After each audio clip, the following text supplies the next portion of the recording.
Hello दोस्तों, आप सभी का एक नए वीडियो में स्वागत है। और दोस्तों, आज हम लोग एक बहुत ही रोचक कहानी लिखने जा रहे हैं, वो भी इंग्लिश में ट्रांसलेशन के द्वारा। तो आज का वीडियो काफी इंटरेस्टिंग और नॉलेजेबल है। कृपया इस वीडियो को पूरा जरूर देखिएगा। मैं आप लोगों को एक एक रूल बताऊंगा, आप लोगों को कोई दिक्कत नहीं होगी। और दोस्तों, आप लोग मुझे इंस्टाग्राम पर भी फॉलो कर सकते हैं। मेरा यूजर आईडी है ऑल राउंड नॉलेज। दोस्तों, जैसे हम लोग हिंदी में बोलते हैं, मुझे लगा ही था कि तुम्हें डांट पड़ेगी। मुझे लगा ही था कि तुम्हें डांट पड़ेगी। तो दोस्तों, यहां पर जो सेंटेंस है मुझे लगा ही था, इसके लिए एक खास इंग्लिश सेंटेंस आप यूज कर सकते हैं। वह है I had a hunch that. I had a hunch that तुम्हें डांट पड़ेगी। You would get scolded. I had a hunch that you would get scolded, या फिर यू वुड बी स्कॉल्डेड। तो दोस्तों, यहां पर जो है I had a hunch, hunch का मतलब होता है अंतर्ज्ञान, यानी पहले से ही कोई बात जान लेना। तो दोस्तों, यहां पर था है इसलिए हैड यूज करेंगे। यदि आपको कभी है के सेंस में बोलना पड़े तो आप यहां पर हैव यूज करेंगे। लेकिन दोस्तों, ज्यादातर था के ही सेंस में यूज होता है। I had a hunch that you would get scolded. उसी प्रकार दोस्तों, आपके दिमाग में जब ऐसी बातें बैठ जाता है कि आप वो काम कर चुके हैं लेकिन आपने किया नहीं, जैसे मुझे लगा था कि मैंने आपका किताब लौटा दिया था, तो इसे आप लिखेंगे I was under the impression, under the impression that I had returned your book. तो दोस्तों, यहां पर आप यूज करेंगे I was under the impression. इसका मतलब यह हुआ कि आपको ऐसा लग रहा है कि आप वो काम पूरा कर चुके हैं लेकिन आपने किया नहीं। आप इस इंप्रेशन में है कि आपने काम पूरा कर दिया है लेकिन वो काम आपसे नहीं हुआ है। तो इस सेंस में आप यूज करेंगे I was under the impression. और आई हैड अ हंच, यानी कि आप पहले से ही गेस कर लेते हैं कि ये चीजें होगी। जैसे मुझे लगा ही था कि तुम गिर जाओगे। I had a hunch that you would fall down. उम्मीद करता हूं दोस्तों कि यह जानकारी आप लोगों को अच्छी लगी होगी। अब हम लोग ट्रांसलेशन की तरफ आगे बढ़ते हैं। तो आप लोग सभी मेरे चैनल के साथ बने रहिए, और अभी तक आप लोगों ने मेरे चैनल को सब्सक्राइब नहीं किया है तो जरूर सब्सक्राइब कर लीजिए।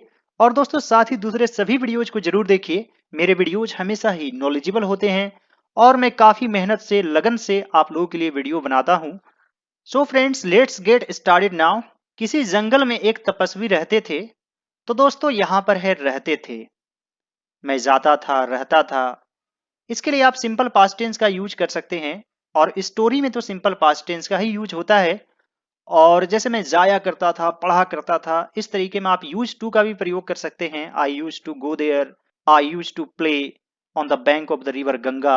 मैं गंगा नदी किनारे खेला करता था। तो दोस्तों, इस तरीके से आप यूज टू का भी प्रयोग कर सकते हैं, और इस तरीके के सेंटेंस में वुड का भी प्रयोग होता है। लेकिन यहां पर हम लोग वर्ब टू यूज करेंगे, यानी कि past form of the verb. किसी जंगल में एक तपस्वी रहते थे। तो दोस्तों, यहां पर है रहते थे। इसे आप सिंपल पास्ट टेंस में लिख सकते हैं, और तपस्वी को इंग्लिश में हरमीट कहते हैं। तो दोस्तों, यहां पर लिखेंगे देयर लिव्ड अ हरमिट। किसी जंगल में, किसी के लिए आप ए दे देंगे तो हो जाएगा, क्योंकि इसे इनडेफिनिट आर्टिकल कहा जाता है, यानी कोई निश्चित नहीं है। किसी जंगल में, इन अ फॉरेस्ट। और इसके लिए कभी कभी सर्टन का भी यूज किया जाता है। There lived a hermit in a certain forest, in a certain village, यानी किसी गांव में।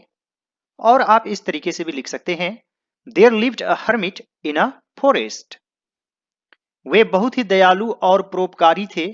तो दोस्तों, यहां पर थे, जैसे मान लीजिए कि मैं चालाक था, आई वॉज क्लेवर। मैं ईमानदार था, आई वॉज ऑनेस्ट। वह एक डॉक्टर था, ही वॉज अ डॉक्टर। उसी प्रकार वे बहुत ही दयालु और परोपकारी थे। और यहाँ पर वे से तात्पर्य वह से है, यानी कि रिस्पेक्ट अगर बोलते हैं तो वे यूज करते हैं, लेकिन इंग्लिश में लिखेंगे ही। और दोस्तों इसके बाद लगा देंगे was, he was very kind and. और परोपकारी के लिए आप जेनरस का भी यूज कर सकते हैं, जेनरस, या फिर आप बेनिवोलेंट का भी यूज कर सकते हैं, benevolent. He was very kind and generous. और दोस्तों जो परोपकारी होते हैं, परोपकार का काम करते हैं, उन्हें फिलेंथ्रोपिस्ट भी कहा जाता है, फिलेंथ्रोपिस्ट। तो ये काफी इंपॉर्टेंट वर्ड है और किसी भी कंपेटिटिव एग्जाम में आ सकता है, फिलेंथ्रोपिस्ट। दोस्तों उसके बाद है, एक दिन वे एक नदी में स्नान कर रहे थे। तो यहां पर एक कर रहे थे, यानी कि यह पास्ट कंटिन्यूअस टेंस में है। जैसे मैं पढ़ रहा था, आई वॉज रीडिंग, वह खेल रहा था, ही वॉज प्लेइंग। उसी प्रकार एक दिन वे एक नदी में स्नान कर रहे थे। तो यहां पर लिखेंगे one day he was taking bath in a river. One day he was taking bath in a river. दोस्तों बाथ ये अभी नाउन है। क्या है? नाउन। जब बाथ यूज करेंगे तो टेक जरूर लगेगा। और दोस्तों इसमें ई ऐड कर देते हैं तो इसे बैद पढ़ते हैं। ही वॉज बैदिंग, तब टेक लगाने की जरूरत नहीं है, यह खुद में वर्ब है। तो बाथ और बैद में यही अंतर है। उसने एक बिच्छू को धारा के साथ बहते हुए देखा। तो सबसे पहले लिखेंगे उन्होंने देखा। क्या देखा? ही सॉ, एक बिच्छू को, a scorpion, he saw a scorpion, धारा के साथ बहते हुए, flowing with the current. He saw a scorpion flowing with the current. दोस्तों पढ़ते हुए, खाते हुए, लिखते हुए, इसमें आप आईएनजी फॉर्म यूज कर सकते हैं। जैसे मैंने आपको पढ़ते हुए देखा, I saw you reading, I saw you playing. इस तरीके से यूज आप कर सकते हैं। और दोस्तों अभी तक आप लोगों ने मेरे चैनल को सब्सक्राइब नहीं किया है, then what are you waiting for? आप लोग अभी तुरंत जो लाल वाला बटन है उसे क्लिक कीजिए, चैनल को सब्सक्राइब कीजिए, इस वीडियो को लाइक कर दीजिए और साथ ही कुछ ना कुछ कमेंट कर दीजिए और मेरे सभी वीडियोज को जरूर देखिए, क्योंकि दोस्तों this is one of the best channels for learning English, that's for sure. तपस्वी उन्हें बचाना चाहते थे। तो दोस्तों चाहते थे, जैसे मैं जाना चाहता था, आई वॉन्टेड टू गो, मैं और पढ़ाई करना चाहता था, I wanted to study further. तो दोस्तों उसी प्रकार यहां पर लिखेंगे the hermit wanted to save him. दोस्तों यहां पर जो वर्ब है टू सेव, इसे इन्फिनिटिव कहा जाता है। इन्फिनिटिव इसलिए कहा जाता है क्योंकि इसका सब्जेक्ट से कोई कंट्रोल नहीं है। उन्होंने उसे पानी से निकालने की कोशिश की। तो दोस्तों यहां पर मेन वर्ब क्या है? कोशिश की। और सेकंड वर्ब क्या है? निकालने की। तो ये मेन वर्ब है, इसे पहले लिखेंगे। उन्होंने, इसके लिए ही यूज करेंगे। ही ट्राइड, उन्होंने कोशिश की उसे निकालने की। फिर यहां टू लिखेंगे, टू टेक हिम आउट, यानी कि उसे बाहर निकालने की कोशिश की पानी से, ऑफ द वाटर। तो दोस्तों जब आउट यूज होता है तो हमेशा ऑफ यूज होता है, फ्रॉम यूज नहीं करेंगे। He tried to take him out of the water, लेकिन दुष्ट बिच्छू ने उसे डंक मार दिया। But the wicked scorpion stung him. और दोस्तों स्टंग स्टिंग से बना है, स्टिंग, स्टंग, स्टंग। तपस्वी बहुत दर्द में थे। The hermit was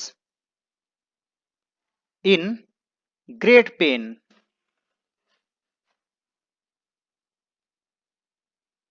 the hermit was in great pen.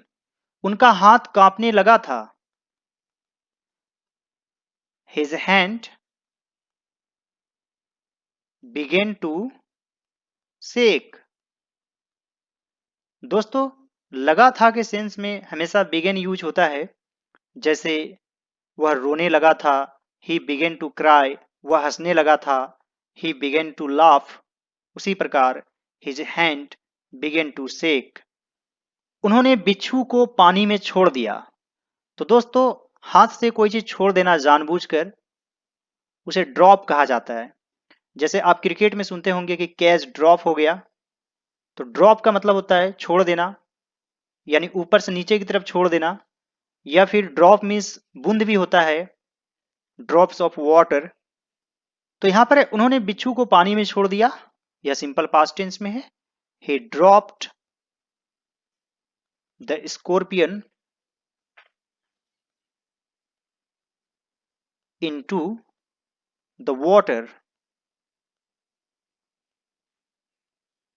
He dropped the scorpion into the water. उन्होंने उसे एक बार फिर से निकालने की कोशिश की। He tried to take him out once again. He tried to take him out once again. लेकिन दुष्ट बिच्छू ने फिर डंक मार दिया। But the wicked scorpion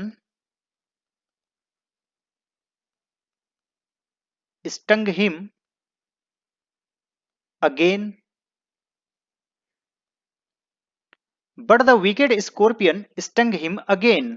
उन्होंने फिर उसे पानी में छोड़ दिया। He again dropped him into the water.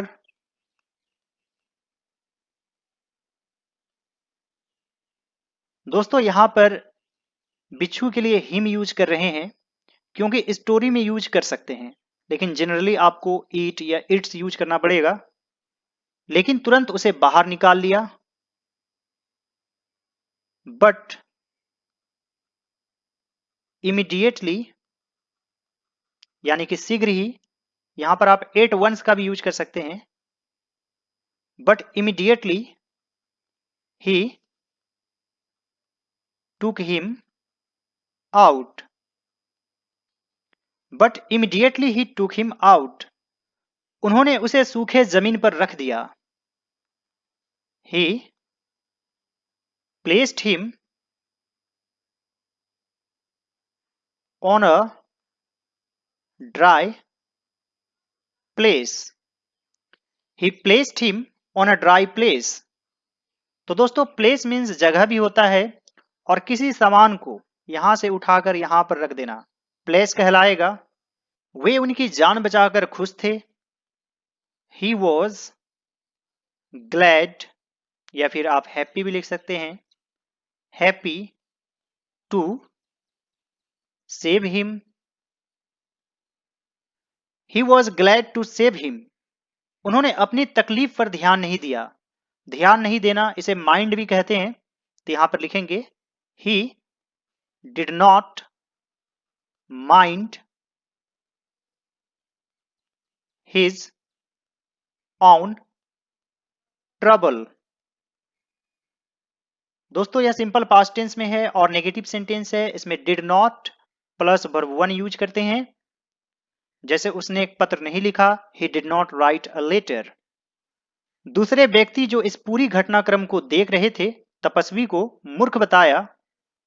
तो दोस्तों, यहां पर है देख रहे थे, और किसी भी चीज को ध्यान से देखना वॉच कहलाता है, और यूं ही दिख जाना सी कहलाता है, और किसी की तरफ यानी एक डायरेक्शन की तरफ देखना लुक कहलाता है, और टकटकी लगाकर देखना गेज कहलाता है, किसी की तरफ घूर कर देखना स्टेयर कहलाता है, और दोस्तों झांकना को पीप थ्रू कहते हैं।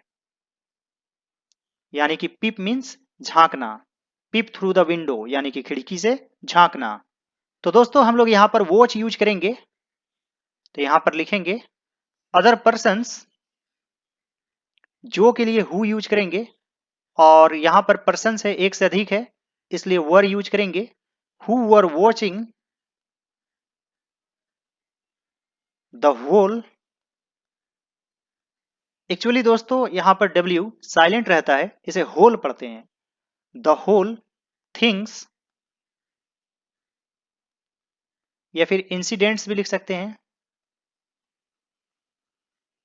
Other persons who were watching the whole incidents, तपस्वी को मूर्ख बताया। Called the hermit a fool. Other persons who were watching the whole thing called the hermit a fool। यहां पर दोस्तों आप सिर्फ थिंग भी लिख सकते हैं। तपस्वी ने कहा, बिच्छू एक छोटा कीड़ा है, यह अपने स्वभाव को नहीं बदल सकता है। The hermit said, the scorpion is a small insect। यह अपने स्वभाव को नहीं बदल सकता है।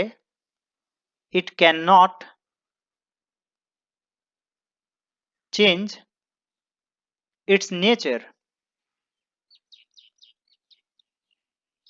The hermit said, the scorpion is a small insect। It cannot change its nature।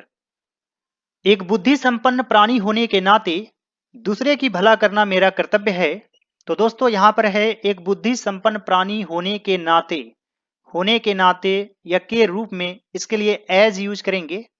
तो यहां पर लिखेंगे एज अ रैशनल बीइंग, यानी जो बुद्धि संपन्न होते हैं, विवेकशील होते हैं, उसे रैशनल कहते हैं, और जो दिमाग नहीं लगाते हैं, यूं ही बेतुका बातें करते हैं, उसे इरेशनल कहा जाता है। जैसे रेगुलर यानी नियमित, और इरेगुलर अनियमित, उसी प्रकार इरेशनल यानी IR यहां पर क्या है, prefix. As a rational being, एक बुद्धि संपन्न प्राणी होने के नाते दूसरे की भला करना मेरा कर्तव्य है। It is my duty to do good to others, या फिर to help others. As rational being it is my duty to do good to others. और दोस्तों अभी तक आप लोगों ने मेरे चैनल को सब्सक्राइब नहीं किया है तो जरूर सब्सक्राइब कर लीजिए, इस वीडियो को लाइक कर दीजिए, और दोस्तों कुछ ना कुछ कमेंट जरूर कर दीजिए, मुझे अच्छा लगेगा और आपसे एक जुड़ाव सा महसूस होगा, इसलिए कमेंट जरूर कीजिएगा। इस कहानी से हमें यह शिक्षा मिलती है कि एक इंसान को दूसरे इंसान की जाति, धर्म और रंग देखे बिना मदद करनी चाहिए। तो दोस्तों यहाँ पर है जाति, धर्म और रंग देखे बिना, यानी उसके बारे में सोचे बिना। इसे इंग्लिश में इरेस्पेक्टिव ऑफ कहा जाता है, इरेस्पेक्टिव ऑफ। तो दोस्तों इस फ्रेज का यूज आप बहुत जगह देखे होंगे, इरेस्पेक्टिव ऑफ, यानी कि उस चीज को सोचे बिना, दिमाग में वो ख्यालात लाए बिना। तो उस सेंस में आप इरेस्पेक्टिव ऑफ का यूज कर सकते हैं। दोस्तों यहां पर है इस कहानी से हमें यह शिक्षा मिलती है, तो इसे आप कई प्रकार से लिख सकते हैं। पहला, the moral of this story is that, the moral of this story is that, या फिर दिस स्टोरी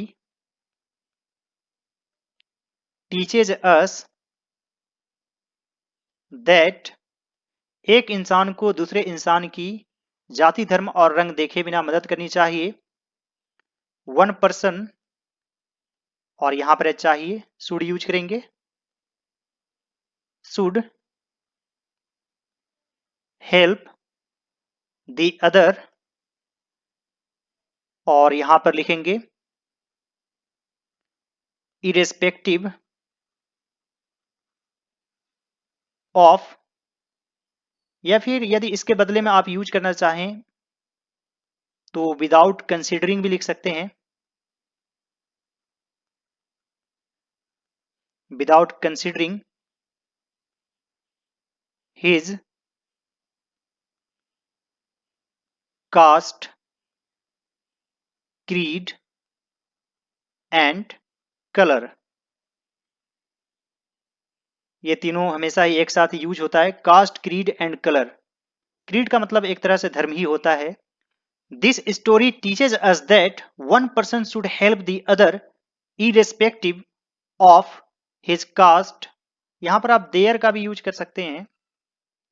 देयर यह दिखाता है कि इसमें दोनों जेंडर आ जाता है, यानी कि मेल भी फीमेल भी, तो यहां पर आप देयर का भी यूज कर सकते हैं। This story teaches us that one person should help the other irrespective of their caste, creed and colour. हम सभी ईश्वर के द्वारा बनाए जाते हैं या बनाया गया है, जो भी हो इंग्लिश में आप लिखेंगे we all are created by God. We all are created by God. मानवता हमेशा पहले आती है, humanity always comes first. Humanity always comes first. Swami Vivekananda ने कहा था, मानव सेवा ही ईश्वर सेवा है। स्वामी विवेकानंद once said, यानी एक बार कहा था, मानव सेवा ही ईश्वर सेवा है। Service to man is service to God. Service to man is service to God. We all are created by God. Humanity always comes first. Swami Vivekananda once said, service to man is service to God. जहां तक संभव हो हमें पशु पक्षियों की भी मदद करनी चाहिए, जहां तक संभव हो, यानी कि as far as possible. We should also help animals and birds. As far as possible, we should also help animals and birds. ईश्वर ने इस दुनिया को सभी प्राणियों के लिए बनाया है। God has created this world